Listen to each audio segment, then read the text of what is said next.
Niners fans, it's about that time. 7:30 on a Monday night. Faithful Niner Empire. What's good? You know who it is. It's your boy, Jay in the Bay. And it's always a pleasure to be on with the best fans in the NFL, the faithful, the Niner Empire. And I'm always in a good mood, but I'm in an even better mood because I have a special guest with me tonight. The 49ers are now 5-5. The playoffs could be in our distant future if we play our cards right. And it's great to have this gentleman with me. And he goes by the name of Bashar. He represents the 49er minded. And let's bring on Bashar. What's good? How you doing, man? Doing good. What's good? Faithful. The Niner Empire. It's your boy, Jake in the Bay. It's about that time. I can't do it as good as you. I love your rendition. That's pretty good, man. But I'm glad that we're back on. We're back collabing with each other. We collabed I don't remember, it was a few months ago. Was it during the 49er season? During the season? No, that's during the preseason we did it. I think it was right before the preseason kicked off or during the preseason around there. And we did it one more time where I was on your channel, but it was still in the preseason, and I jumped on your channel. Well, it's finally. I'm finally glad that you're on the Jay and the Bay YouTube channel. We're on again, back together, and it's during the regular season, so we can obviously talk about the 49ers and Jags game. And we are at the midpoint of the season. The 49ers, hey, the playoffs are in our future, I believe. But first, playoffs. Playoffs. If we play our cards right, we keep playing the way we have done the last two games. I mean, I can see that in our future. But I gotta say, what's up to the people in the chat, and shout out to everyone watching on 49er Minded Facebook page, Jay and the Bay Facebook page, Jay and the Bay YouTube, and Jay and the Bay Twitter.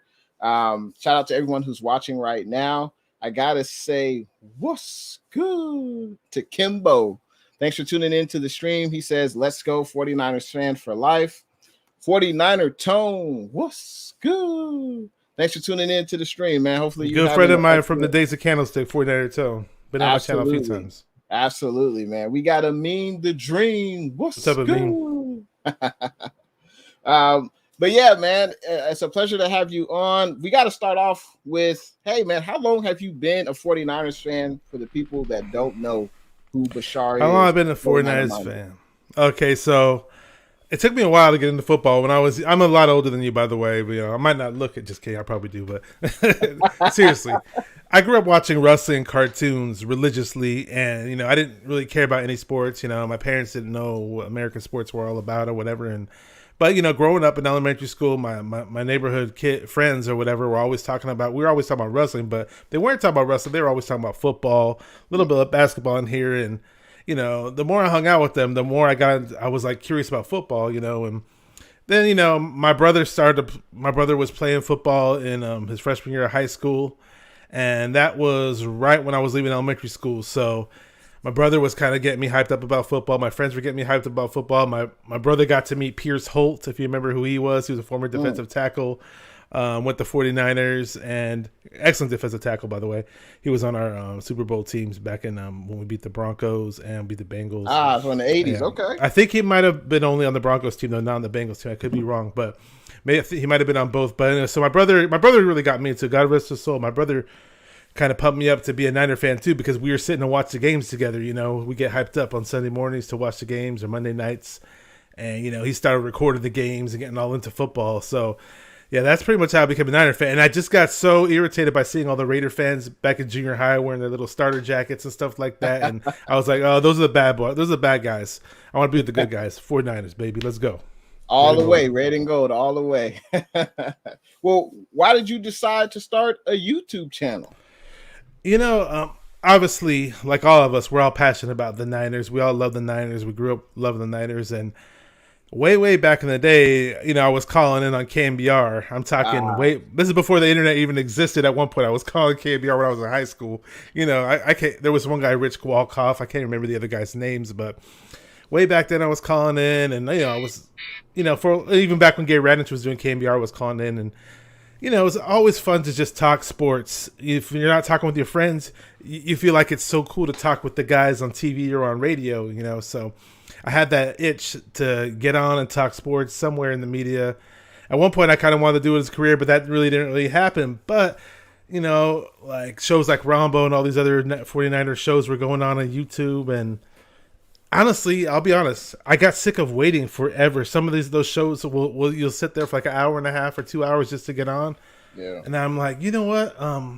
Actually, I did have a YouTube channel back in 2008, but it was part of the NFL Trash Talk Circle. It was a little different, but I just had that itch, like, why not do a channel? But it was kind of like a 3-year thing. For 3 years, I was telling myself, I want to make a channel, but I never got around to doing it. And then one day I said, why have I been telling myself this for the past 3 years? Am I going to make a channel or not? No, I'm going to make a channel right now. Let's go. Let's do this. So, and I was like, what should the channel be called? What should I name it? What should I name it? And I was stuck. I was like, oh, man, all these guys got these cool names, and I wanted to use Goldmine and all this other stuff. And everybody, all the cool names are taken, and for whatever weird reason, back to my old hip hop days when I was listening to rap heavily way back then. KRS-One Boogie Down Productions, they had a song called "Criminal Minded." So "Criminal Minded," I was like, "49er Minded," boom, and then it just popped in my head. I stuck with it. Hey, that's a great name. That's a unique name, 49er Minded. No one can really duplicate that name. And man, that was a great choice for sure. 49er Minded definitely sticks out. And it's good to hear your journey, man, because everyone has a different journey, but it's clear that you're passionate, about the 49ers. And it shows, in your YouTube videos and your live streams and all that good stuff. But yeah, thank you for that. And let's continue on with these comments. I got to make sure I don't forget anyone in the chat, because they are the lifeblood of this stream of Jay in the Bay. I got to say, what's good to David Campbell. Thanks for tuning in to the stream, man.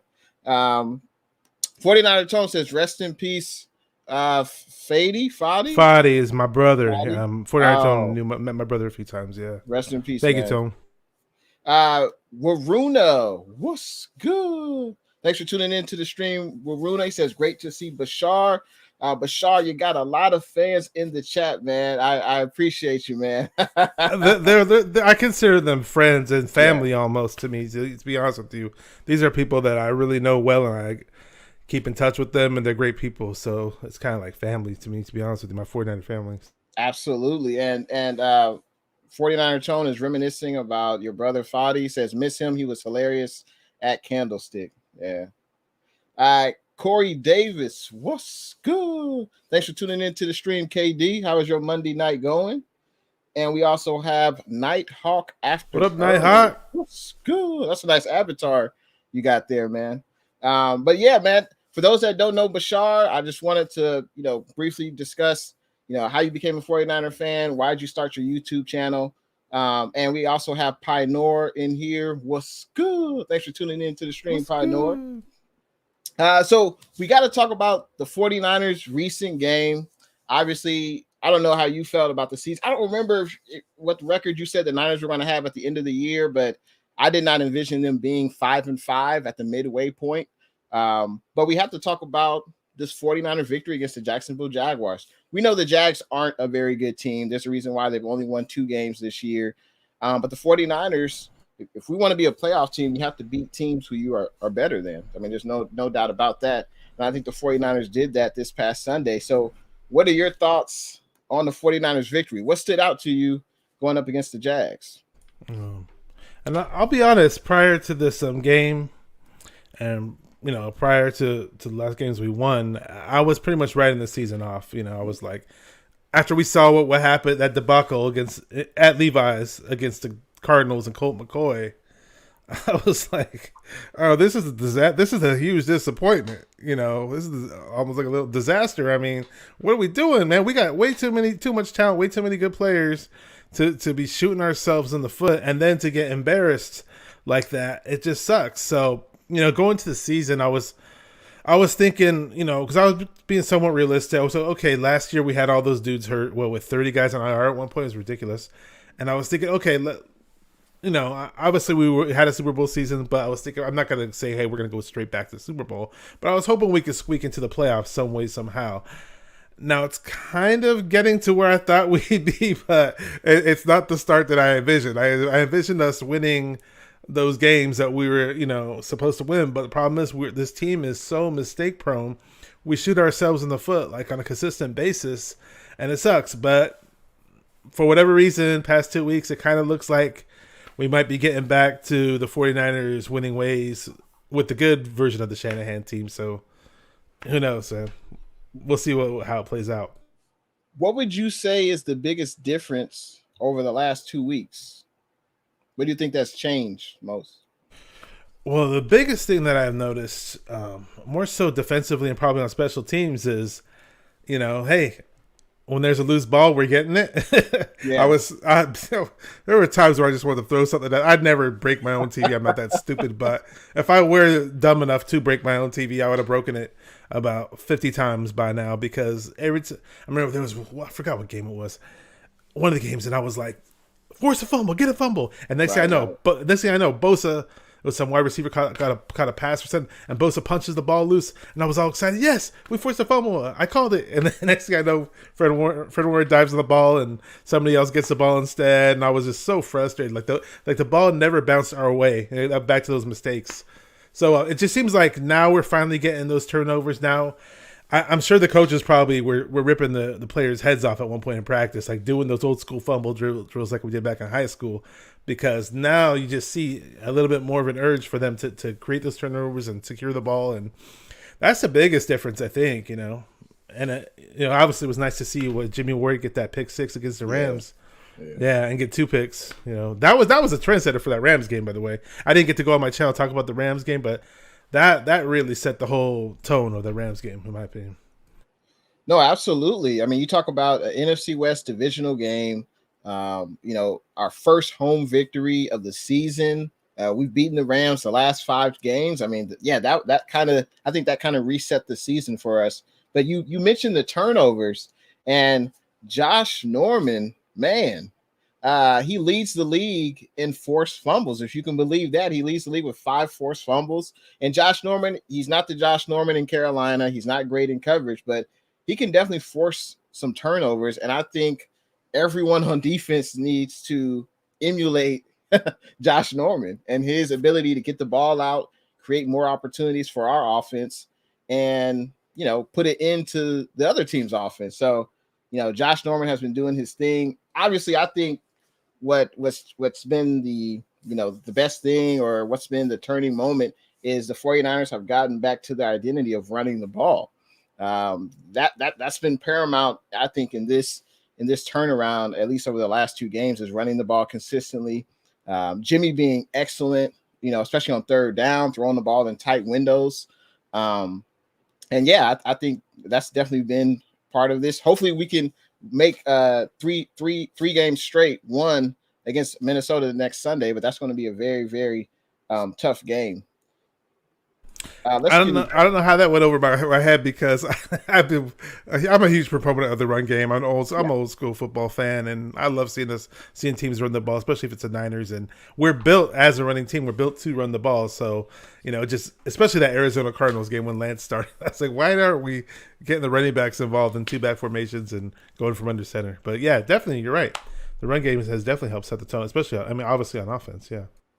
Absolutely. And honestly, I don't know how you feel, but I feel like the more we run, the less Jimmy passes. I think this 49ers offense is probably at its best. If we run the ball 35 plus times, Jimmy keeps his throws under 25. I mean, what more can you ask for? I think that's pretty good. Yeah. Hey, yeah. I'm okay with that. We have a Arizona Cardinals fan in the house, Mr. David Renteria. He's clearly excited about his 9-2 Arizona Cardinals. I would be excited as well. The Cardinals are looking good. And for those who are viewing Jay and the Bay for the first time, I welcome all NFL fans, especially fans who are in the NFC West. And make sure you guys leave a thumbs up for the video. And also, if you haven't, make sure you subscribe to Bashar 49er Minded. All of his social media links are in the description of this video. YouTube, IG, Twitter. Check them out. Follow, support. We would appreciate it. Shout out. And what's good to Niner Sickness? Thanks for tuning in to the stream. He says, hello, gentlemen, and the faithful. And Pioneer, you are important, man. Anyone who, obviously not everyone who watches comments, and I appreciate everyone who comments. So, man, I appreciate you coming through to the stream, and I will always give you a shout out and anyone a shout out. If you, let's face it, you could be anywhere else in the world, but you're here with Jay in the Bay and 49er Minded, and we appreciate it, man. So, I appreciate you, Pioneer. Let's see. Kimbo says, hope we will win versus the Vikings. I think we will win. And speaking of people who will contribute to that, what are your thoughts on Jimmy G? What are your thoughts, man? Let me know. Don't get into a fight with Kimbo in any backyard if that situation presents itself. Jimmy G, what are my thoughts? You know how I've been talking about Jimmy G at some point. I'm not gonna lie or hide that or anything. Obviously, I'm a Trey Lance guy. Okay, boom, I've said it. Now, has Jimmy G played better as of late? Yes, and when he played better in that Bears game, I was one of the guys to say, hey, it's not sustainable or something. But you know what? He is playing better. I get it. And if that's who we're rolling with, that's who we're rolling with. So, but at the same time, there are times when I watch the game still. It's made primarily on third downs. It's just that, not that I expect perfection out of a quarterback, because obviously throughout this last game, he barely had any incompletions. But for some reason, that the ones that are incomplete just look so, in my opinion, they just look so bad. Especially, I'm not even talking about that. You can talk about that Jeff Wilson one if you want, but that's Captain Obvious right there. If I'm going to talk about that one, but it's just that his bad misses look really, really bad to me. And and the one thing that frustrates me about him, I don't know. Let it out, Bashar. Okay. Remember Jim Everett when we played against Jim Everett in the playoffs? This is you probably didn't see it live, but I did.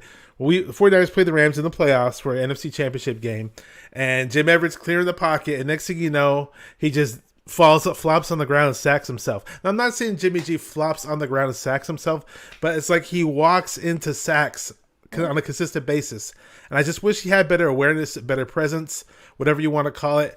Hey, throw the ball away. You don't have to take a 5-yard sack. You don't have to take a 10-yard sack. Other quarterbacks in those situations, they do see people a lot more open down the field. I don't know if he's not seeing them or he just doesn't trust his arm. Whatever it may be, if you don't trust your throwing or if you don't see them, just freaking throw the ball away, dude. I mean, why take the sack? I don't know. He needs to fix that part of his game, but it is what it is. He's playing better, but it's not to my standard at least, but he's playing better. And if we win games, and you know how the story goes. I think in an ideal situation, no quarterback would get sacked if they had the chance to decide that, right? If he's sitting at his locker at the beginning of the game or before the game, he says, I will not get sacked in today's game. I'm sure every quarterback would say that, but he can't, I agree with you though. His quarterback awareness, feeling the rush could be improved. But I think we know what type of Jimmy G we're going to get. There's going to be some Jimmy no throws, like the one in the end zone. Like, I don't know. There was no one within 10 yards of Wilson. I don't know how he missed that throw, but fortunately it didn't come back to bite us. But I think part of this team's recent success, we definitely got to mention the running game. We got to mention the pass defense has been pretty well. The run defense, which has been putrid, basically all of the games this year. It's very disappointing. Except for the last two, we've been pretty good, and we have a huge test going up against Dalvin Cook this Sunday. But I think part of this recent success is Jimmy G. Well, here's what I'm most impressed about Jimmy G. It's his efficiency on third down. He makes good decisions on third down. He's able to get the ball to the receivers. The last few games, he hasn't thrown as high as often, which is good. But part of the reason he misses throws is his mechanics. Sometimes he doesn't always follow through on his passes. Sometimes he doesn't always have his feet set where they need to be. But I think, this is the Jimmy G we know, and some hate and some love. But hey, the last few games, I'm trying to think. Over the last 3 games, I think he's only thrown 1 interception. He's had 4 touchdown passes. So he's had a good touchdown to interception ratio. Yeah, he's been pretty solid the last few games compared to overall. If you look at the first 6 games of the season, it was the touchdown interception ratio was much closer. But clearly Shanahan is he is very confident in Jimmy G's ability. We know what Jimmy we're going to get. He's going to miss some throws some games. He may throw a pick, but I've been most impressed with his third down decision making. And keeping drives alive. The first drive, the last 2 weeks have been more than 10-minute long drives. So, part of the reason is the guy who takes a snap every play, So, is he an A+ quarterback? No, but I think, he's playing pretty good so far, the last 3 games. So, if we're going to continue to win, we're going to need Jimmy G to play at his best. There's no doubt about that. And it doesn't hurt to have Kittle in the lineup. We missed him a whole lot. I'm Kittle, sorry, Grant Cohn, but the way you hype up Ross Dwelley, I'm not seeing what you see, dude. I'm not saying he's a bad player, but I just don't see what he sees when it comes to Ross Dwelley. He's third string right now at tight end. Charlie Warner. Oh, really? I haven't seen Warner too much in the passing game, and they don't really target him much. But I love his blocking. Right. His block. I'm not saying it's as good as Kittle, but his blocking is pretty damn good. It's better than Dwelley, and that's why he's ahead of Dwelley in that tight end depth chart. That's supposedly Dwelley has the best hands out of all the tight ends. That's what I. Why don't we see it? Why doesn't Jimmy G target him? He had that one touchdown. Who was it against? I forgot who it was against. He had one nice touchdown against Seattle, I think. Yeah, was it Seattle? Yeah. I think so. Got to give a huge shout out to Blue True. Hot diggity dog. I appreciate that donation, Blue True. Blue True says, what's good at Jay in the Bay and at 49er Minded. Thanks for the stream. Absolutely. Hey, I forgot to mention this. You mentioned Josh Norman earlier. I saw that same stat you did too about him punching the ball loose and forcing fumbles. I was like, okay, well that's good that he has something positive going for him this season because Niner fans and Josh Norman, they don't mix too well usually. And a lot of us thought maybe he was going to get cut for that shenanigan that he pulled off against freaking Cardinals. No, don't get me wrong. If he bitch slapped Cliff Kingsbury, I would have been cheering and laughing. I'm sorry, dude. Call me a jerk or whatever, but I can't stand that guy. But it's unprofessional, and I get it. Blah blah blah blah. And it was stupid because it put us in a really bad position. The timing of it was just ridiculously stupid. But absolutely. Whatever. I think one of the reasons he's still on the team is obviously, let's be real. There's a reason Josh Norman was not on an NFL team at the beginning of the season. He's not the same player he was, but what he does bring, he's a vet. He can create turnovers. He's just not great in coverage. But you're not going to expect that from a player who's not on a team at the start of the NFL season. If teams thought he was an asset, he would have been on an NFL roster, but he wasn't. So you kind of have to still bring something to the table, but you'd rather have him more as a rotational guy, not your starter. Absolutely. And let's be real. If Jason Verrett was healthy, Josh Norman wouldn't be on this team right now. Probably wouldn't, yeah. So. And I was just putting up the stats for the game. I don't always glance at the box scores, but every now and then I do. I had no idea about this. Did you know that Ambry Thomas had 4 tackles? Maybe they're all in special teams, but I did not notice that. I saw number 20 on the field, and I was looking up. I was like, "Who is that?" Okay, so you did see probably special teams, right? Say that again. Probably special teams, right? I think I saw him on some defensive snaps, I believe. Okay. Yeah. Yeah, I didn't notice it. Usually I look for things like that, and it just went over my head. Oh, David Edmondson's in the chat from Real Talk Niner Talk. What's up? We got Niner Sickness. What's up, guys? Yeah, I didn't notice that, but yeah. But it's good to see that he's finally getting some snaps, right? Exactly. And supposedly Lenore, there he is. David Edmondson. That guy's awesome. Yeah, and Niner Sickness says Aaron Banks played. I didn't notice that either. I didn't notice that either. Nah, I didn't see he was playing at right guard. Okay, so we got Joey Mahoney in the chat. He's a good buddy of mine. Says Jay in the Bay. I told you I was coming. Yeah. He is. I brought him up because we were talking about Jalen Moore and Tom Compton. Now, the past two games, Jalen Moore, you'll see Jalen Moore in there, and then all of a sudden you don't see him anymore, and Tom Compton's in there. And I'm like shaking my head, like, what's going on here? Like, what happened to Jalen Moore? I want to see him out there. I want to see more of Moore. You know, I want to see more and more. I know. I heard the first time around he got hurt. I don't know what injury he sustained the first in the Rams I think it was a knee injury. Okay, and then Joey told me he got hurt this game, but I don't know what injury that was. You know? I don't know. So I thought that Moore played the entire game at right tackle. I guess I didn't notice he wasn't out there. So Compton played. How many quarters did he play against the Jags? Because I didn't notice him being out there. I definitely noticed him in the beginning when we were first driving down the field, and it's one of those things where you blink, you don't really notice it too much because here's the deal with offensive linemen. You know, I used to play offensive lineman, so I'm kind of a offensive lineman nut, and I sit there and analyze them. But sometimes I don't sit there and analyze them because I'm just so excited about the flow of the game. But nobody really notices offensive linemen until they do something bad. Right. That's pretty much how it goes, you know. So, you know, and to Tom Compton's credit, you know, as much as we've ragged on him, as much as I've ragged on Brunskill or whatever, these past few games they've looked fairly well. So I mean, can they continue with it? Hopefully, we need somebody to block up on this team, man. Yeah, Compton has filled in well. I was looking up the Vikings game. Just quick side break on this Vikings. They have the most sacks in the NFL as a defense. They have 31 sacks. So I think they have Danielle Hunter. He leads the team. I think 6.5 sacks. And they have a bunch of other defensive players who had like 4 and 3 and 5 sacks. So, you know, we're going to need another excellent performance from this offensive line this week against the Vikings. That's for sure. Historically, the Vikings have always had that mean pass rushers, you know, right. From when I've started.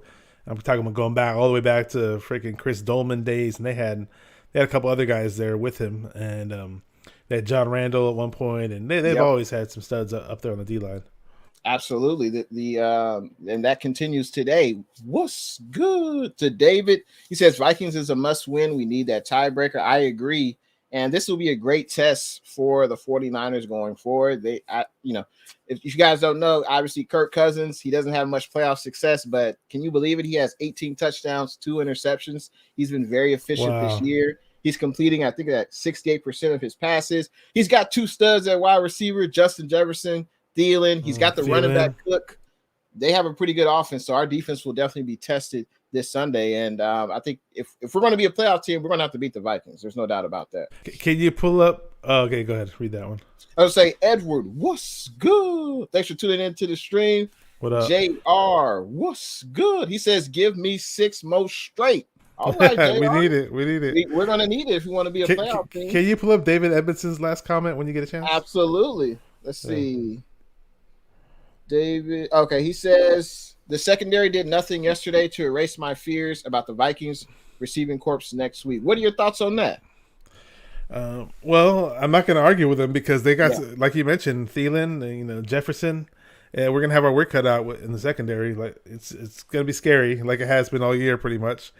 And on that note, pass rush. Yeah. We got Bosa.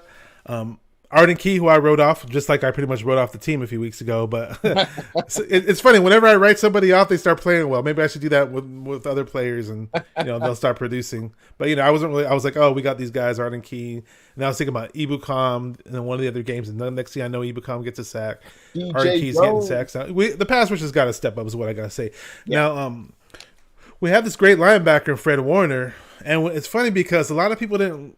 I was never a Robert Saleh hater, but I noticed there were a lot of Robert Saleh haters around the Niner Empire fan base, and they thought he wasn't aggressive enough. They thought he didn't blitz enough, and a lot of people had this whole assumption that, hey, well, D'Amico Ryans is going to have us blitzing, and we're going to be throwing these awesome blitz packages, and we haven't seen that either. So why not? But why not have Fred Warner in the blitzes, or Aziz, who's looking really, really nice as of late? I think D'Amico Ryans has he has done some blitzes, especially with Hufanga. I've noticed. But the thing is with the blitz, I think people don't notice it unless the blitz gets home. If you blitz 7 or 6 and the offensive lineman is only 5 blocking, if you can't get to the quarterback, I don't think people notice it. And when you blitz, you expose your secondary. And let's be real, that's not a strong point of this Oh team. yeah. So, it may not be in our best interest to blitz all the time, but especially if we can get there if we can get to the quarterback with our front four, there's no need to blitz. But that's kind of been inconsistent. But we will definitely be tested. There's no doubt, David. We did what we had to do yesterday. We beat a bad team. And that's what good teams do. You got to beat teams who you are just better than. And that's what we did yesterday. But we're going to get a great test going up against the Vikings skill guys. That's for sure. We had a Charles Omenihu sighting the other game too. Well, he played a little bit in the Rams game, but he played a little bit more in this past game too. Absolutely. I gotta say, what's good to NYCE? Thanks for tuning in to the stream, man. And JR Meadows, he's already given us his prediction for the game this Sunday at Levi Stadium. He's got the Niners winning 32 and Minnesota only scoring 18 points. Interesting.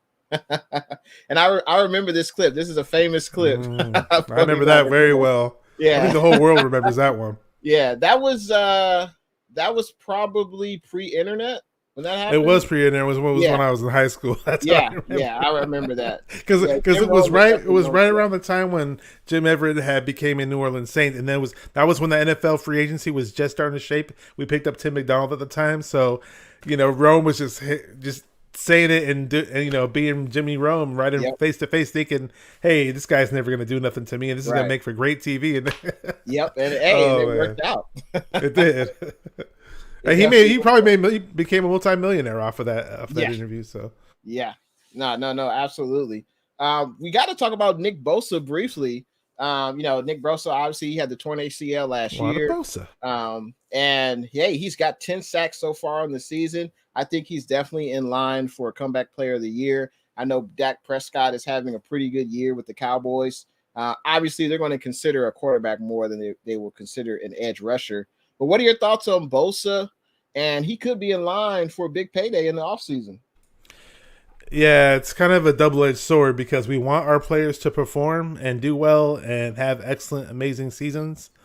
But then you run into that thing, how we lost Buckner and the whole salary cap thing. Now, from what I hear, we don't know what the number is going to be, but when I'm hearing the salary cap is going to dramatically rise up, so hopefully it does, so we can retain these players. And, we got guys at other positions that we have to sign. So, hey, I'm happy that Bosa's performing and being productive and getting sacks. And I think he should have at least 4 more sacks had he not gotten held so damn much, or at least it would help the team a whole lot in certain situations, or might have helped us win some games if some referees actually threw the flag, because those offensive linemen are constantly doing the Undertaker choke slam on Bosa all the time, so.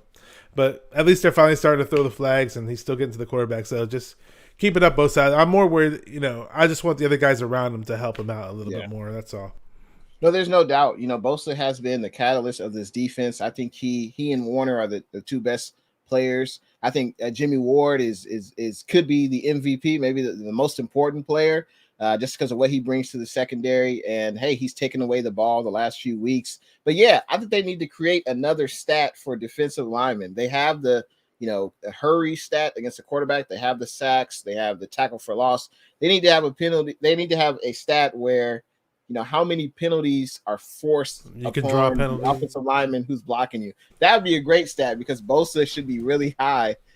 He should have a really high number in that regard, because he gets held ridiculously, and the refs do not call it. They need to call it every time they see it. But I'm sure they would say that you could call a holding play on every you can play on the line. There's times that we hold guys and they don't throw flags, but it just seems like with Bosa it happens way more than other player though. Yeah. Absolutely. Edward says Jimmy sees ghosts, but recently 1 INT in 3 games. Give the man his props. Absolutely. He's been playing pretty well. He deserves it. Let's see.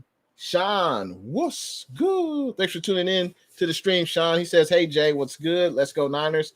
I feel good about our chances if we can beat the Vikings at home. I agree as well, man. I think this will be a great test on both sides of the ball, and I think we should be able to beat the Vikings. I think it will be a back and forth game, that's for sure. Now we have to talk about the Ayuk show, Brandon Ayuk. We got to talk about him. Obviously, he was in the doghouse, the first 6 games of the season. What are your thoughts on his performance the last 3 games? Hey, there we go. I like that. Had to do it. Had to do it. What you said, Ayuk. I'm so happy that Ayuk's finally being more productive and getting a lot more targets now. Maybe part of it did fall on his shoulders. Maybe we don't know everything that goes on in practice and behind the scenes. I didn't like how John Lynch or from time to time Shanahan would say certain things in the media. I wish they would have kept that more under wraps. Yeah. But in any case, Ayuk is pretty much back to being the Ayuk we all know and love, and I definitely want to see more of it. It's just funny though because I love Deebo Samuel and he's having an excellent, amazing season. But when he gets a huge, big, gigantic touchdown, I'll be in the back of my head thinking, "Damn, I wish that was Ayuk." He almost had one night. He had a good touchdown this last week, but there was one play where he caught it in the middle of the field and he was bouncing off of tackles. Yeah. I was like, "Oh, damn, he's about to break this one." He got tackled, but it was a great play nonetheless. But happy for the guy, just happy for the guy, and I want him to continue, and I want him to have a great career as a 49er. It's definitely great to see Ayuk. You know, I gotta rep Ayuk, man, and man, I just wish it's like where. You know, where was he at? Why weren't the 49ers targeting him? As you mentioned, we don't know, all goes on. We don't know if he wasn't practicing hard.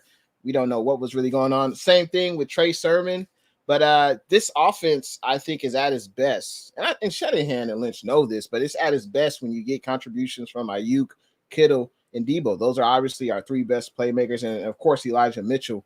But, yeah, man, it's great to see Ayuk. Hopefully he will continue to be productive the rest of the year.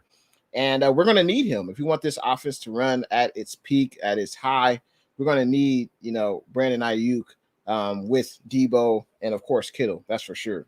So hopefully he will continue to have these performances as the years go on. You mentioned Deebo. Got to talk about Deebo, man. The guy is almost at 1,000 yards receiving for the season. I think he only needs it's less than 20 yards.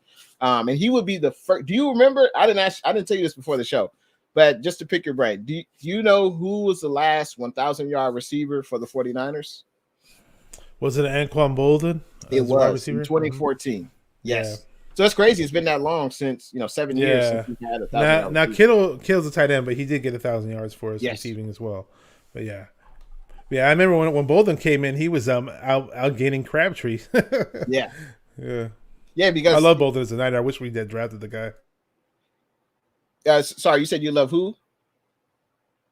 Oh, I was saying I loved Anquan Bolden as a Niner. I wish we had drafted him. Yeah, I think that's an interesting comparison. When I think of Deebo, I think who else is similar to Deebo that was once in the NFL, and I think of Hines Ward. I think of Anquan Bolden, just physical receivers, the really good blockers, and usually the first guy that tries to tackle them, he won't go down.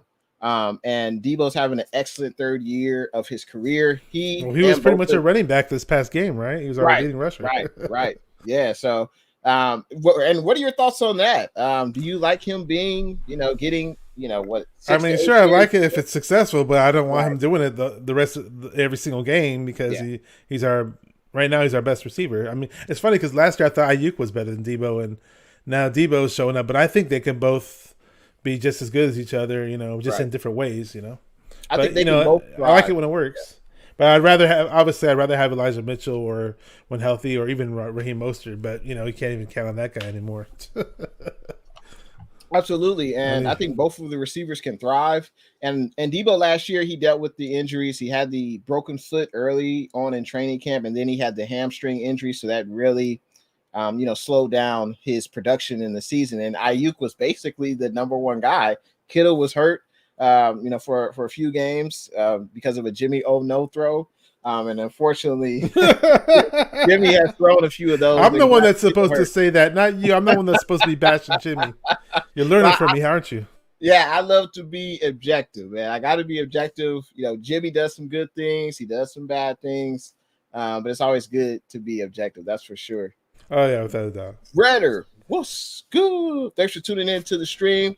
Great avatar you got there. Najee Harris, he's representing the Bay Area well up there. The Pittsburgh Steelers. Absolutely. So, yeah, shout out to you. Redder says Trey Sermon hasn't been getting involved at all. And that was did this last game. Yeah, that was also one person I wanted to talk about. We got to get into Trey Sermon. It was good to see him out there. Let me Let me pull up Trey Sermon's stats real quick. Let's see. He had 10 carries, 32 yards. His longest run was 12 yards. What are your thoughts on Trey Sermon so far? Well, I, among many other Niner fans, wanted to see him out there, obviously, in the previous weeks. For whatever reason, we'll never know why it wasn't happening. And actually, I didn't get to do it on my channel, but I was on, whose channel was I? I was on somebody's channel the other day, previewing this upcoming game, and I was basically saying that. Oh, I remember I was on Fortnite's First Takes channel. I was on there briefly, and I was basically saying that, if we don't see Trey Sermon touch the ball in this upcoming game against the Jags, that means Kyle Shanahan truly does hate him, because we're basically going to be rocking with, what's his name, Jeff Wilson Jr. the whole entire game. And obviously, we finally did see Trey Sermon. He got 10 carries. I just thought he looked a whole lot more impressive against the Seahawks in the Seahawks game. He had about 85 yards and about 4.5 yards per carry, something like that in that game. But I am glad he's getting involved. He's still a rookie.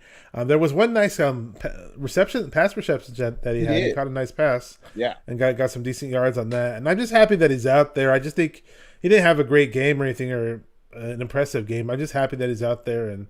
But from what we see of him so far, he's primarily pretty much an inside runner. He's not going to be the guy on the outside that we see from Elijah Mitchell or Mostert. Definitely not. It's a different style of runner. Right. Yeah, he doesn't have that top end speed that Mostert and Mitchell, have, and I think that's fine. I think the Shanahan just needs to use him as, hey, he can be a bruising back, as you mentioned, in between the guard and center. If he gets 3 or 4 yards of carry, I'll take that, every down. But it was, as you mentioned, with Jermichael Hasty being out, Elijah Mitchell was out. I was like, Trey Sermon has to play. There's no way they're going to give Jeff Wilson Jr. 35 carries, in his second game back. Oh, yeah. So it was good to see Trey out there. I didn't hear. I would have to, search how Shanahan felt about Trey Sermon's game. But I think he played solid. I think we will need him because, we know running backs get hurt, really often. And Trey Sermon, he's going to be with us for years to come. I believe he has at least 4 years on his contract. So he's going to be here. Hopefully he just continues to get, an opportunity to, show what he can do. And it's funny because earlier you mentioned that we ran the ball a lot in this past game, and just because we ran the ball a whole lot doesn't mean the running backs were really that successful. I mean, I'm looking at the stats right now. Jeff Wilson Jr. had 19 carries for 50 yards, 2.6 yards a carry. Trey Sermon had 10 yards for 3 yards a carry. Yeah. But the good thing is they actually stuck with the run.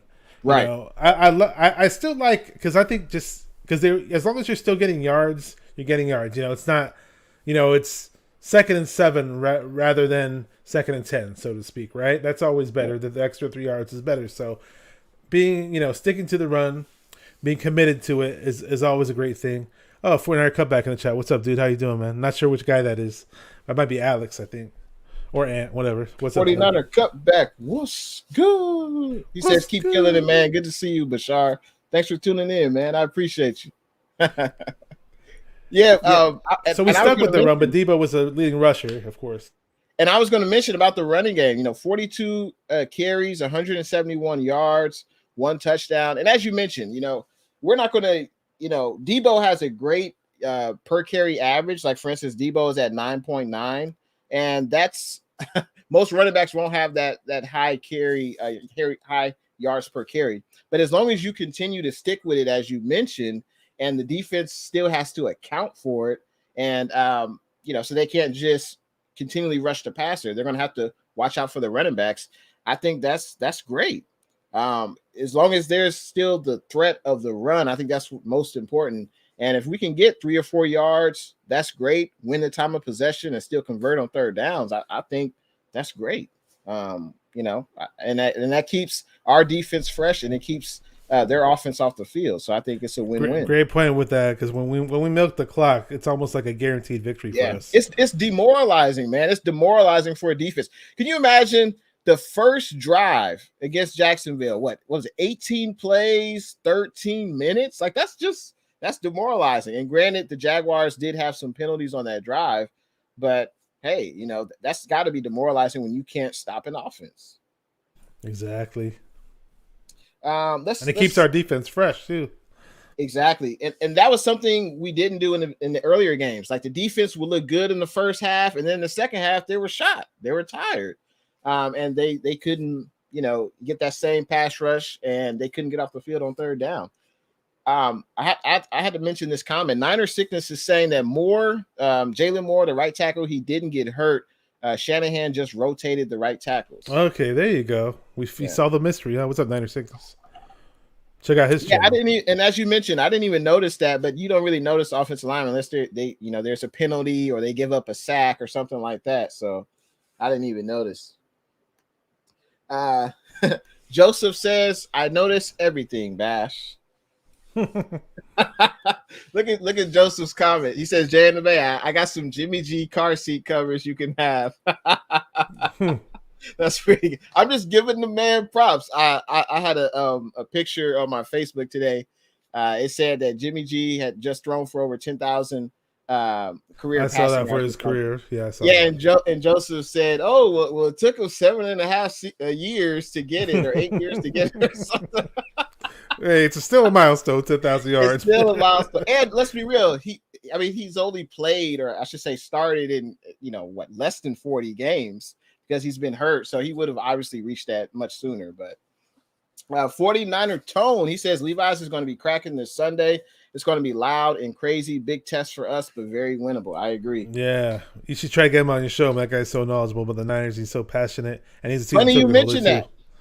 Funny you mentioned that. I reached out to him today. Oh, there you go. See, I know. I already know. You knew it. Great minds think alike. You got that right.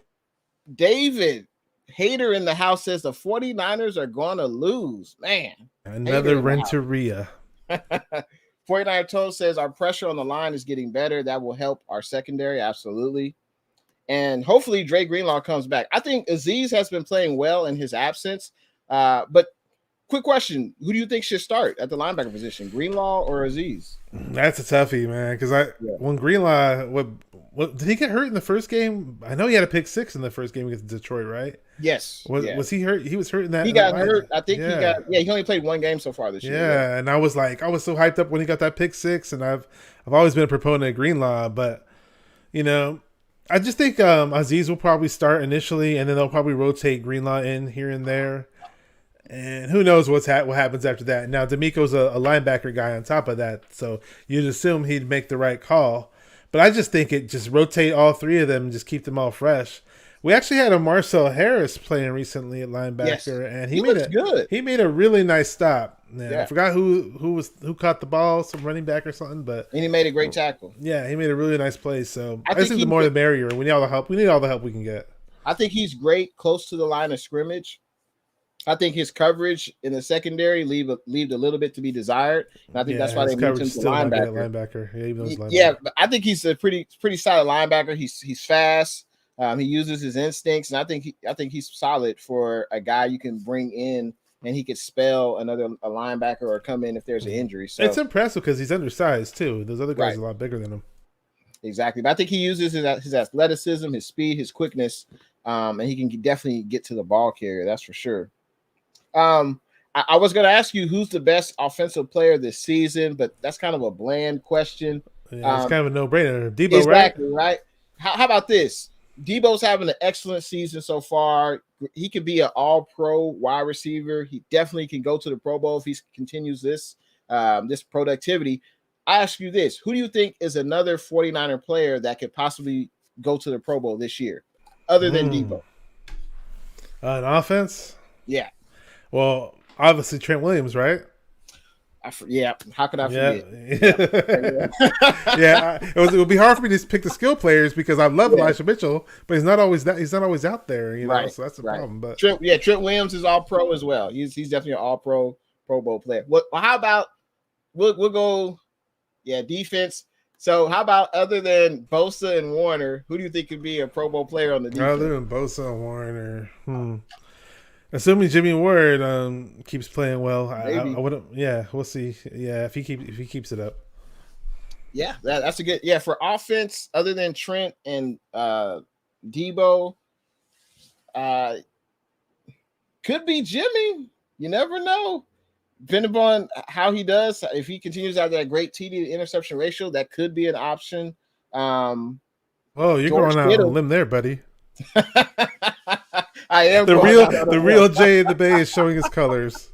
George Kittle, I think this is his third consecutive game with at least a touchdown catch, I believe. So, hey, maybe George Kittle, if he can get to double figures. I mean, Kittle's obviously got the talent to go. It's Yeah. just we all know what's up with him. You know what I like about Kittle right now? A lot of people doubted him for this ability, and they said Kelsey was so much better in this regard. Yeah. But I just thought it was more or less of how we're using him. Like, Kittle's finally getting touchdowns in the red zone, and I hope this is a continuous thing that we do see from here on out. Absolutely. No, I agree. And we don't use Kittle the same way the Chiefs use Kelsey. It's totally different. Obviously we know Kittle's the best all-around tight end as far as his blocking ability.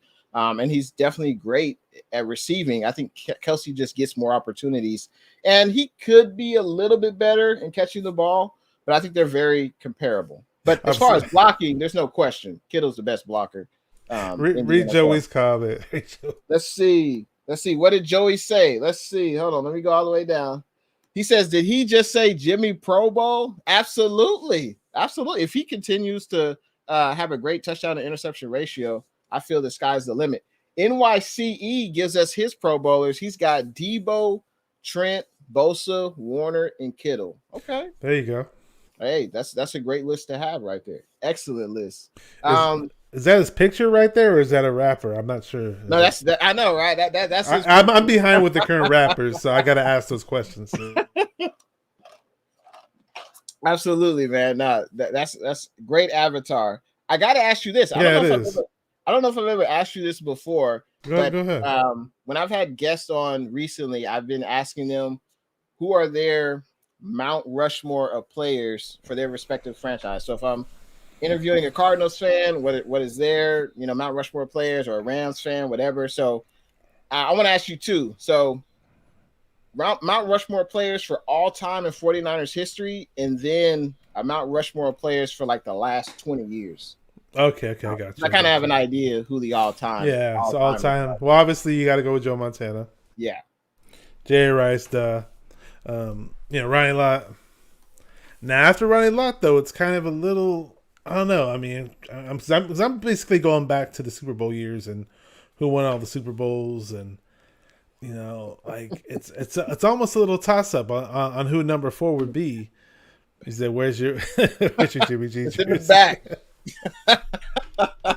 Oh man, it's too funny, man. You're loving it. Honestly, you know what? I can't think of who the 4th guy would be. To come and think of it, it's so. But you said Montana. You said definitely Montana, Rice, and Lott. I'd say Roger Craig. Roger Craig was a running back on 3 of the Super Bowl teams. Yeah, despite the fact that he had that fumble, that was a black eye on his resume, and that unfortunately that's the last memory of Roger Craig as a 49er was his last game, and he had that stupid fumble, and I'll never forget watching that game. By the way, I was watching that game with my brother and my friends, and that game was a total pain in the ass to watch towards the end. I'll tell you that much.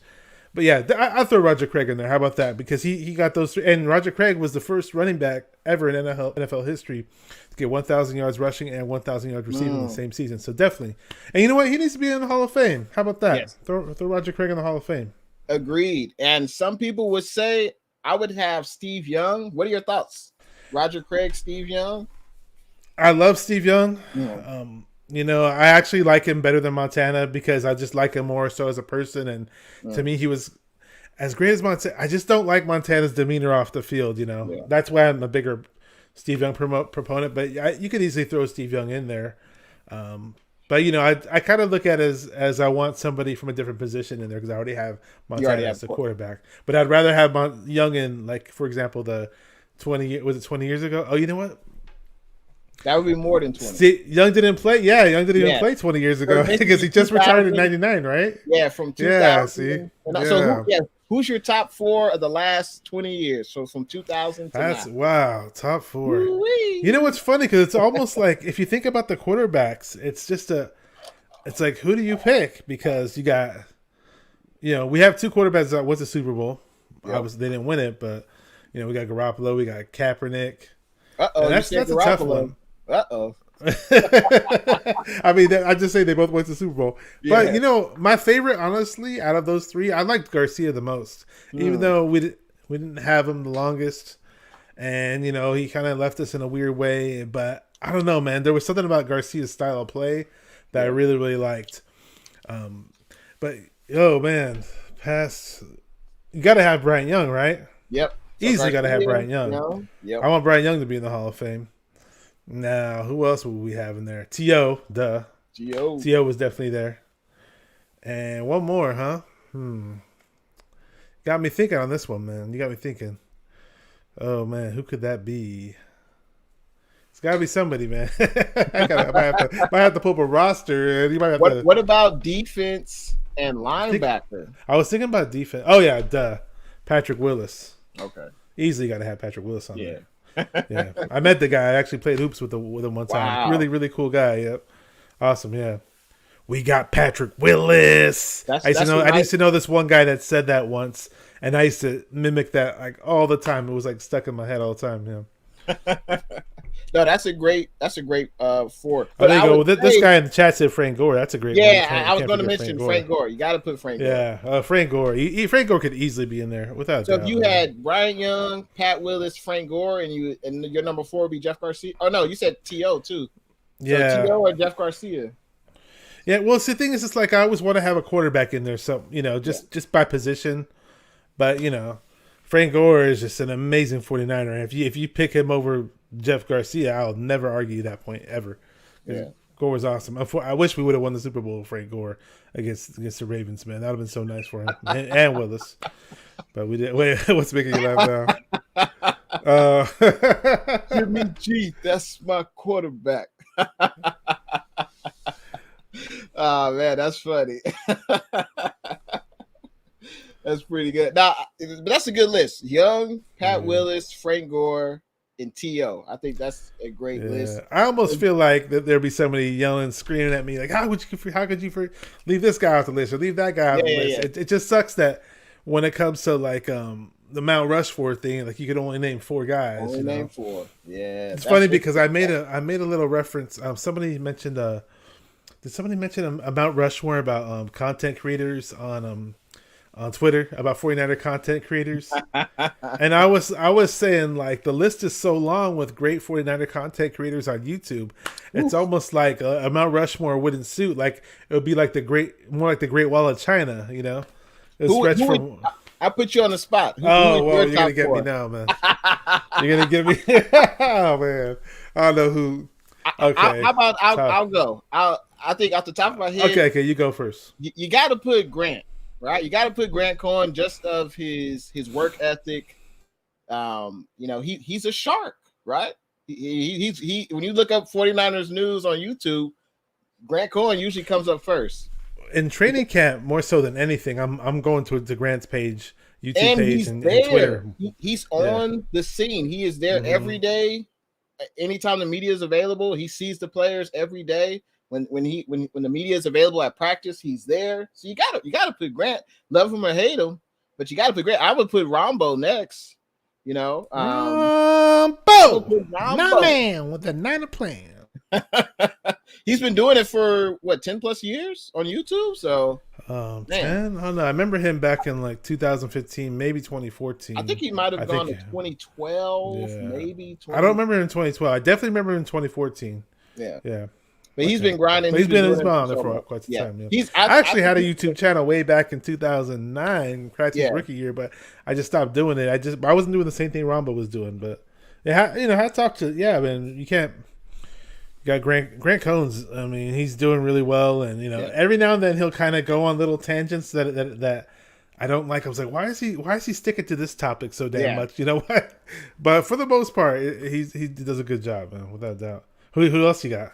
He knows what he's doing. Let's just say that he knows what he's doing. He knows what gets quick, and that's all part of the game. And I respect it. I'm not hating the player. I'm respecting his game. So I was gonna say your internet connection looks a lot nicer now. I don't know. You were a little fuzzy earlier. In the beginning, I don't know why. Yeah, in the beginning of the stream, I don't know why. But sometimes the internet, I don't know. Sometimes it's kind of funky. But honestly, maybe a Jimmy G hater hijacked your internet exactly. connection. It must have been a Jimmy G hater was trying to mess with my internet connection. That's what it was. No, but honestly, I can't give you two more. I'm just being. I can't. There's like you said. There's so many, but the first two off the top of my head is Grant and Rombo. And the other two, there's a lot of new, including myself, including you, Niners Sickness, CG Ruthless, 49ers Ultimate Report. There's so many names. Nitty Gritty Niners. Breezy, John and all those Chapman. guys. Like there's so many great. Yeah, there's so many. Yeah. My guys. My favorite, just as a person. Yeah. Is Jesse Naylor. I think just a really, really cool person, but awesome when it comes to knowledge and Niner talk, without a doubt. John Chapman has all those awesome 49er film breakdowns, and he's just a really, really, really cool person too, and he organizes all those events. I'd love to go to one of those. Obviously, Grant Cohn, he's look at how many subscribers he has, and he knows what he's doing. Yeah, and there's so many great people. I like Nick from Nothing But Niners a whole lot. I think he's pretty awesome. Nothing But Niners in general, they've been around for a long time, and they got all kinds of crazy subscribers. And we're blessed, man. It's kind of like a I mentioned the whole Great Wall thing. It's like you can, from the end the beginning point of the Great Wall to the end of it, you could just line up all these great content creators, almost more so than any other fan base. Correct me if I'm wrong, man. I don't know. And we all bring something different to the table. And, I don't know any other fan base that has as many YouTubers. Obviously, we're in Cali, so we're going to be a little biased, but I see tons of 49 YouTubers. And I think I started my channel in 2020, obviously COVID, and that was one of the reasons why I started it, because, there wasn't really anything else to do. But I was like, hey, why don't I talk about my love of the Niners? I'm definitely glad I started my channel. I know you are as well, but for those that haven't, make sure you follow Bashar. All his social media links are in the description of this video. Facebook, Twitter, IG, and YouTube. He also has a Facebook channel, 49er Minded. Make sure you check him out. We have reached an hour. Are you available? We can go through the comments a little bit, or you got a jet? And let's see what's up. In them comments. In them comments. I'm here, dude. Let's do it. All righty, David. Let's rock and roll, baby. That's good. He says, as bad as we think our DBs have been, they've only allowed an average of 208 yards per game. Yeah, they have been. I think they're still a top 5 passing defense as far as yards allowed. So that's an interesting stat.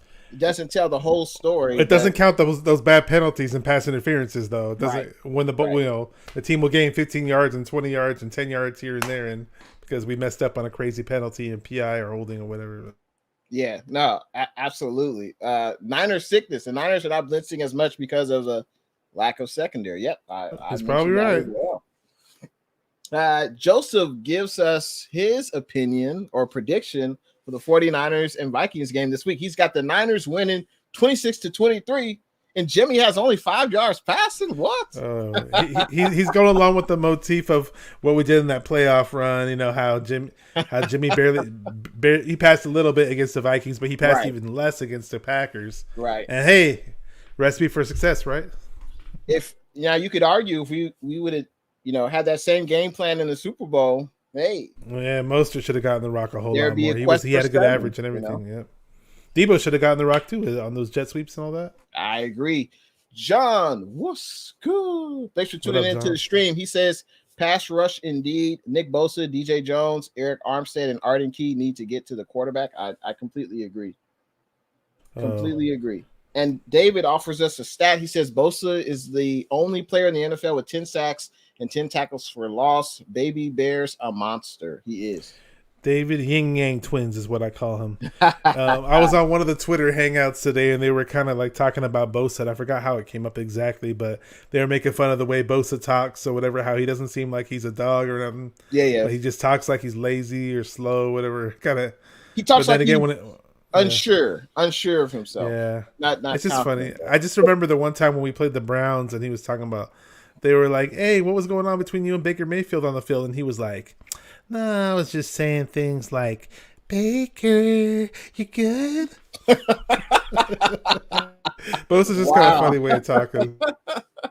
That's pretty good. But he's pretty mean when he's on the field, though. Yeah, I know. It's a completely different story. Livy's World. What up, Lily? Livy? Thanks for tuning in to the stream, Livy's World. Hopefully you having an excellent Monday night. David says every game from here out is a playoff game. Agreed. We must continue to get consistent play from both sides of the ball. Completely agree. Yeah, like 49ers First Take says, he said it a few times actually, but more so this week than any other week. We're at a crossroads, Yeah. It's like sink or swim from here. Shardall's in the chat. SG Sports Talk channel. Shardall, you know who that is? What's good? Shardall. David says one of our big Achilles heel this year was third and long. Lately, we've been better at keeping the third down manageable. Hence, why we've done better on converting third downs. Agreed. Yeah, the last 3 games, I think on offense, we're converting about 50% on our third down opportunities, which I believe is top 5 in the league right now. So that's pretty good, and we're going to need to continue that. That's for sure. David, 2 games in a row where Jimmy G has less than 25 pass attempts, which equals 2 wins. I think that's the recipe for success. I think so. I know you saw this. That Jimmy G throws to Trent Williams. He was totally covered. I know they were trying to get Trent Williams a touchdown for all that he's done, which is cool. That's so cool when an offensive lineman scores a touchdown. Absolutely, he was blanketed, and they must have respected his route running so damn much, like he was Jerry Rice, because he commanded a double team on his first pass route. And he was lined up on the right side of the offensive line, so I'm sure they were like, he's and usually when a lineman is considered a receiver, usually they'll say it on the broadcast. Oh, number 71. Yeah, so the receiver might say it. The receiver might, and I mean not the receiver. The referee would say so and so declares an eligible receiver. They have to declare. I don't think I didn't hear them, or it makes it obvious. That. Yeah, the referee may not say it out loud, but they always have to. They say it regardless. They just if I didn't say it on the mic. Yeah, they have to recognize that, which gives it away. Obviously, what we could do is run him in the backfield like a la Refrigerator Perry and get him a little touchdown on the 1 yard line or something. Hey, thanks, Shardall. Nice. Shardall's little fullback dive. That'd be nice. David says Trey Sermon dances too much, not ideal for what Kyle wants. Kyle wants his backs to hit the hole and go. No, I agree. Yeah, dance when you get in the end zone, not when you're on the not when you're running the ball. He just wants you to make that one cut and go, but he's not. It doesn't seem like he's that type of back. But you would think if you traded up to get the guy in the 3rd round, you would think you would know. That's his running style. Yeah. I don't understand. Thought that was. What did they see? I don't get it. I don't get it. What did they see? I don't know. John says, from his understanding, Sermon was supposed to be a versatile back who excelled at catching. He's got good hands. We saw that yesterday. That's for sure. Let's see. David says, Bashar, it's good to see you, buddy. Hope all is well. Jaguars front 7 is good at stopping the run, or is our O-line just that bad? I think the Chargers. The Jaguars ranked top 10 in run defense before yesterday's game, so they are stout against the run, and they do pretty well running the ball. And they had their star running back, but the 49ers defense did a pretty good job in stopping their running game and also obviously running the ball. So that was great to see. Let's see. David gives us his take on the linebacker situation outside of Fred Warner. He says, take Greenlaw, move Aziz, and lose Harris. Okay. So Greenlaw will start, and Aziz will be at the backup. I guess we'll see. I mean, honestly, I don't see – is Greenlaw, like, significantly better than Aziz? I don't think so. Maybe it's been too long since we've seen Greenlaw, but what do you say? Do you think like is Fred Warner to Aziz as is Greenlaw? Is Greenlaw? Do you think Greenlaw's significantly better than Aziz? From what honestly, I'm at the point where I'm at a tie right now. I can't make a decision. I like them both so much. Yeah. No, I agree. I don't see really as a huge difference. Obviously, Greenlaw has probably more starts under his belt, but I leave that up to the coaching staff. Obviously, it's a great problem to have. Exactly right. John says, "Is it common to rotate linebackers like they do defensive line?" Yeah, I think it depends on the scheme. Like you won't see Fred Warner get rotated out, but I think it depends on what type of coverage. If they're doing nickel coverage, or if they have a coverage where they want 3 linebackers in, I think then they'll rotate. But obviously Fred Warner's not leaving the field. But because as you mentioned, we've seen Marcel Harris in at linebacker. We've seen, of course, Aziz, and then we've seen Greenlaw. I don't know if Hufunga has played linebacker, but he's definitely played, closer to the line of scrimmage. Yeah, without a doubt, they always have him up close. Joseph says Juice, as far as a Pro Bowl player, I think he's referring to. Niner Sickness says Jimmy Ward. Yeah, if he keeps these INTs up, I could see it. As long as he stays healthy. Bird Gang 31, what's good? Thanks for tuning in to the stream, man. Hopefully your Monday they beat the Saints, huh? Well.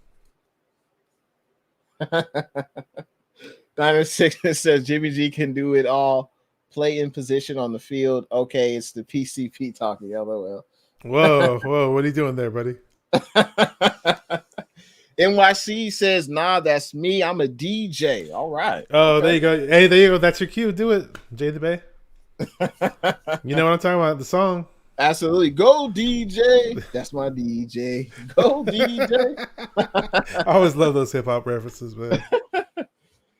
Joseph says, I'm leaving Joe Montana off my Mount Rushmore. Wow. Yeah, he's got a story about how Joe Montana, because Joe Montana's son played at De La Salle at one point, the famous high school, and Joey Mahoney went to Antioch High School, and he was telling me that Joe Montana was in the crowd, and he specifically had like these minders telling people, "Oh, don't walk up to Joe Montana and ask for autographs or ask for pictures or whatever." And I don't know, left a bad taste in his mouth. Yeah, I mean, it's a double-edged sword. Like, you're famous for your play on the field, and the fans root and cheered for you. Should the fans bother him? I'm sure as he would think it at his son's football game, or I don't know. It's the way I look at it is this though. At the end of the day, these guys became multimillionaires because of the fans. Because the fans were putting money in their pockets. So right. that there is, how can I say, it's a certain finesse involved. You do want to give them time because they are human beings. They have their family and they want their free time where they're outside of the whole celebrity light. But right. It's kind of though. Yeah.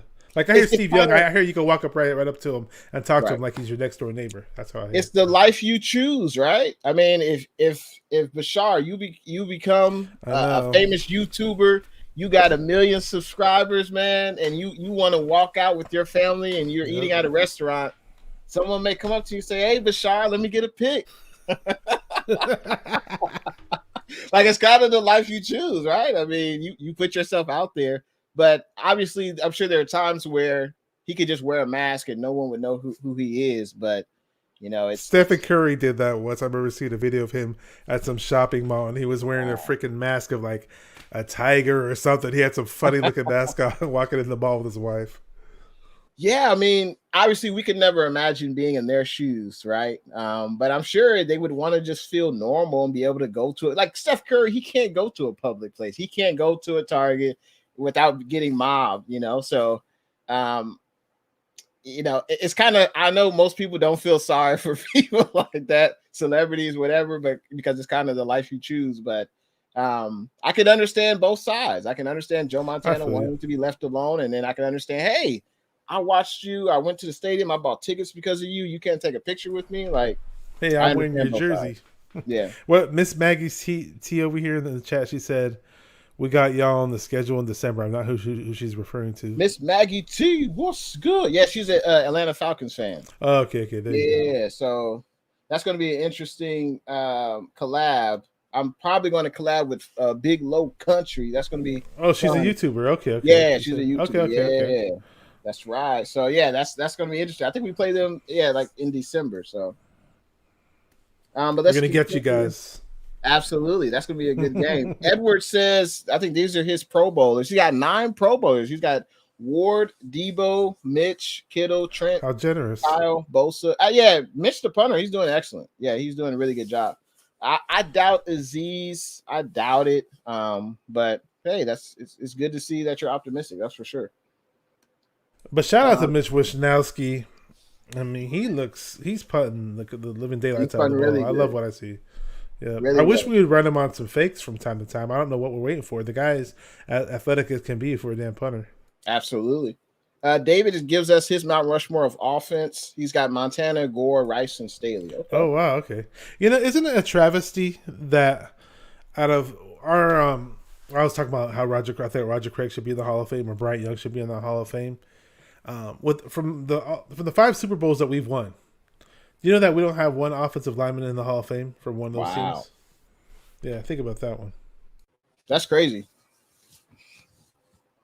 He also gives us his defensive Hall of Famers: Lott, Willis, Haley, and Turner. Yeah, Keenan Turner, man. I met that guy twice. Really nice guy.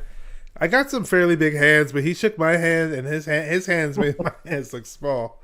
He could hit like crazy too. He could kind of hit like Ronnie Lott, but he was like a linebacker. He wasn't a safety, obviously. But Joseph says, "Tell Jay in the Bay where Rombo, my man with the Niner plan, came from." Oh, so when Joey Mahoney used to call it on Rombo, well, first of all, Rombo would be like, he'd see, Joey's name because Joey's name would be on the caller ID, and he'd be like, "Yeah, Joey Mahoney, dum diddy doo, oh, Joey," and then Mahoney would answer back, "What's up, Rombo, my man with a Niner plan." And that was back in the days when we used to call Rombo all the time before way before you had a channel or I had a channel. That's crazy. That's funny. A little nostalgia for you. Does Joey? He still call into Rombo? I don't think he does. No. Honestly, the wait is so long for me on that show, man. I just can't do it like I used to. He's got a mighty following. That's for sure. He does. Oh, without definitely. If I did a call-in show, the wait would probably be like 10 seconds. So. It's called not paying the I know. Yeah, look, I jinxed your internet connection and went back to being crappy again. Niner Sickness gives us his favorite 49er YouTubers. He's got nothing but Niners. They're excellent as well. Pinor says Niners. More 49er content creators than beer brands. All right. He might have a point there. Real Talk, Niner Talk. There's so many. Real Talk, Niner Talk is awesome. Yeah, David Edmondson in the chat. He's from there, yeah. 49er cutback. Absolutely. There's so many. We talk back. It's the 49er cutback. I appreciate that, Pinor. I will take that, man. I will take that. Nicest content creator at the 49er content. Oh, wow. The nice guy. Well, you know what they say about nice guys? I'm honored to be even mentioned. I'll say that. Nice guys finish last. They do sometimes. I gotta say, what's good to SG Sports Talk channel, aka Shardal. Thanks for tuning in to the stream. Pinor, he's got some more awards. Jesse Naylor would win greatest supporting content creator. Okay, there you go. Whatever that means. Okay. Let's see. I appreciate the kind words, Shardal. I appreciate that, man.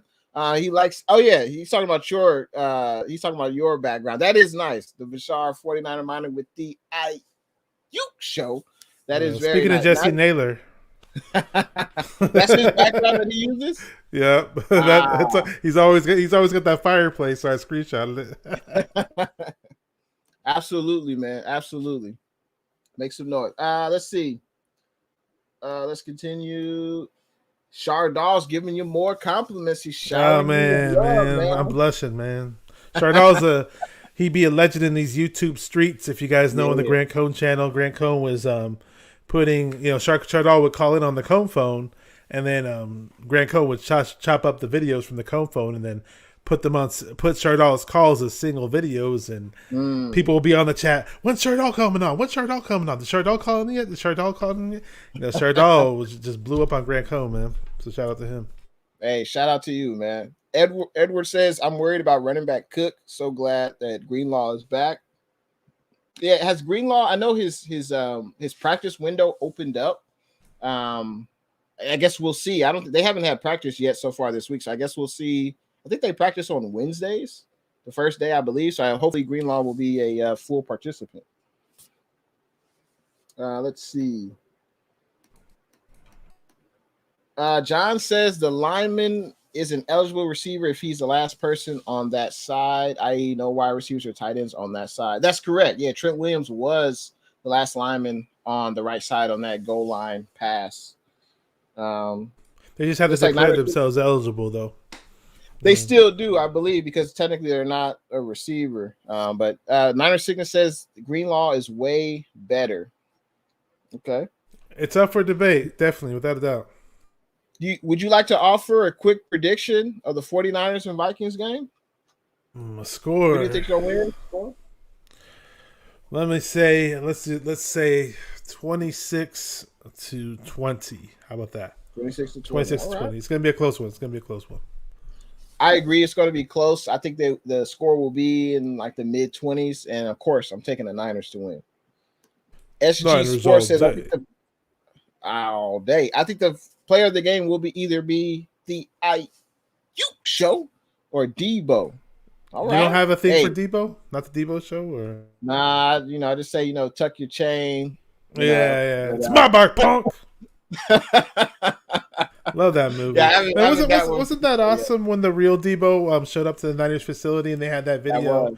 And he was like, "Yep," and they just had that discussion, and then Debo, and he was wearing the Niner leather jacket, the jersey. He was on the sidelines, and I was like, "Man, that's so awesome!" Seeing Tiny Tim Lister, that was his name, represent the Niners and love the 49ers, all because we had this guy Debo Samuel on our squad, and fortunately, he passed away, so that was one of the last times we ever saw the guy, and he didn't really. I don't think he made any movies or anything after that, but a great actor, man. Definitely gone way too soon. Yeah, definitely gone way too soon. But that was dope of him to come to the facility, and he didn't have to do that. So that was sideline to one of the games. Yeah, actually, I was at the game. It was against the Carolina Panthers. Joseph says Greenlaw is way better than Aziz. It's not even close. Okay. Well, I would say this: Aziz has definitely filled in well, and I don't think Aziz has been a weak spot on the defense. I would say that. Yeah, the only time he looked bad, and that was the game. Obviously, everybody looked bad. I mean, that's the one game you want to if you could delete one game out of your brain and have it never exist with that damn Colt McCoy Arizona game. And that was a tough game for everyone. But Aziz, he did miss. I will never forget he missed that tackle. I think it was in the second quarter. It was a 3rd and 15. The Cardinals had the ball. Colt McCoy threw a little 5-yard out pass to James Conner. Aziz was literally the only person there, and he missed the tackle. And Conner got a first down. Like that was Conner looked way too good in that game. Yeah, he looked like Eric Dickerson, man. I mean, he's gonna be like 70 years old, 65 years old, showing his grandkids popping in the playing that on this TV or whatever, and saying, "Hey, look at me in this game." I was a good player. But I think honestly, James Conner, his he had a few down years with the Steelers, injury prone years, but it seems like he revitalized his career with the Arizona Cardinals. But he looks pretty good. So YA Tittle reference in the chat. Wasn't expecting that. Oh. Not at all. Brehan, what's good? He says, let's beat the Vikings. Absolutely, Brehan. Let's see. Channel 49. What's good? Thanks for tuning in. What up, Channel 49? Good buddy of mine on Instagram. I follow him on IG as well, man. He says, J and the Bay and 49er minded. I made it. What's good? He says 2 questions. Does Mitchell get 1,000 yards rushing, and does Jimmy get another year and Trey another year on the bench in the Bay? Would you like to answer that first? I think Elijah Mitchell has a really good chance of getting 1,000 yards, especially that we had that extra game this season. That would be a nice milestone for him to hit. He's arguably the best rookie running back, and one of the best running backs on our team. Obviously, with Mostert out, he is the best running back pretty much. So does Jimmy get another year? And Trey, I don't think he does. Some people think Jimmy sticks around. I just think that we're moving on from Jimmy because of his salary, and we have we have to worry about re-signing other guys with big contracts coming up, and we have to sign some free agents. We have to fill some holes, man. We got possibly O-linemen we got to sign, or corners. So we'll see. Yeah, I think Elijah Mitchell, he can get 1,000 yards if he stays healthy, and he's had issues doing that. But I want to look up his stats real quick. How many rushing yards is he currently at? Let's see. Yeah. And Chardal is just beasting in the chat, by the way. He is, man. He's blowing up in the chat. Elijah Mitchell, he's halfway there. Elijah Mitchell, let me put it up there. He's halfway there. He's I got saw that. I 500. saw that internet connection circle for a split second. But it was like a slug, like a snail's pace. Like Yeah, dial-up or I don't know something. what's going on. I got to call my provider. Your video is back to normal at least, though. But yeah, Elijah Mitchell, he is halfway there. He can definitely get it. Literally, there's 7 games left. If he averages, I don't know, 60, 70 yards for the rest of the games, he should be able to get another 500 yards. He could have a game where he blows up and gets 150 or 200. You never know. I mean, he's got that big playability. He's got that big playability. Yeah. If he's healthy for the last 7, he'll definitely get it. That's for sure. And there's no way in hell. And I love Jimmy G. You guys know I'm Jimmy G's biggest fan. I say that's my quarterback. And y'all know who I'm talking about. But there's no way in hell that Jimmy G will be here next year. I think his cap number's too big. We have a lot of holes we need to fill on this offense. And I got to be objective. I got to be transparent. That's what Jay and the Bay brings to the table. And there's no way Jimmy G's coming back next year. No way. If he won a Super Bowl, maybe. But other than that, I just don't see it. There's no way. And we gave up too much draft capital to get Trey Lance in here. Yeah. And yeah, I just don't see it. But great question, Channel 49. And thanks for tuning in. Channel 49, what's up, dude? Yeah, feel free to subscribe to Jay and the Bay and Bashar 49 Minded. You may already be subscribed to Bashar, but I appreciate you coming on to the stream tonight. Now, we've got some stories of people in the chat meeting up with, or I should say, seeing famous people out and about.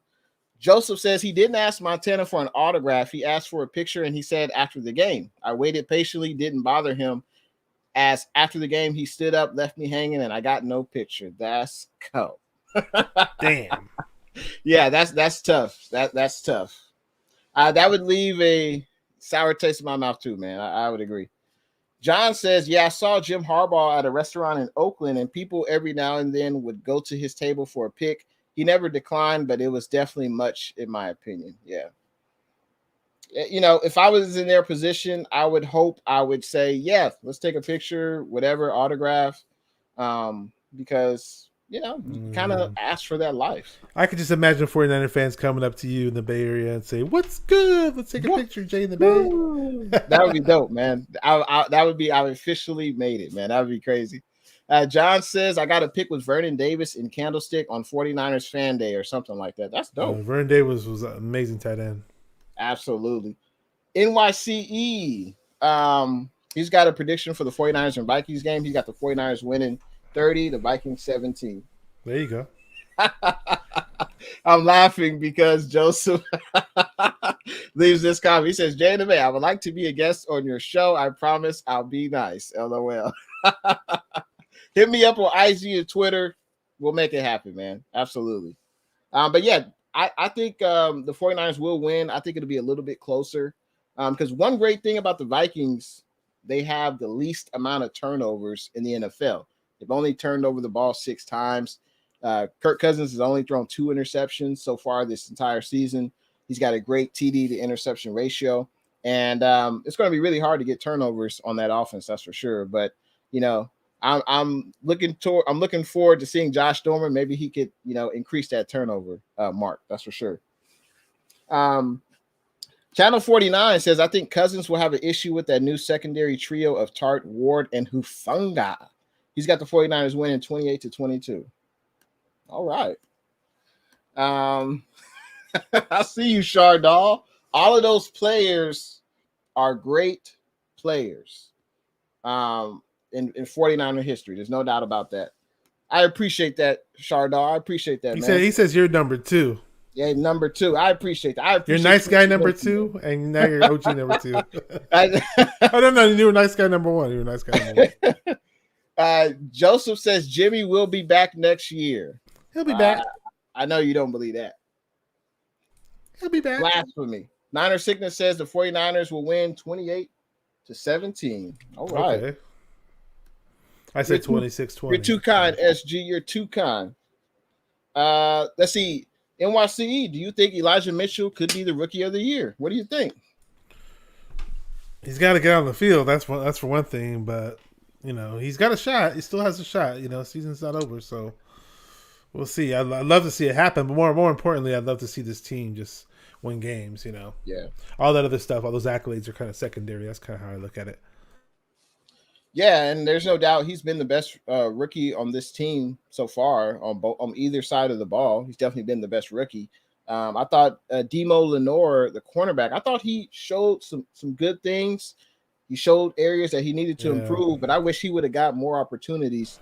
But his time will come. That's for sure. In his case, I never understood it though, because that's a position we're struggling at. Like I don't think that much of Mosley. I'll tell you that much right now. There's certain people that think Mosley's good.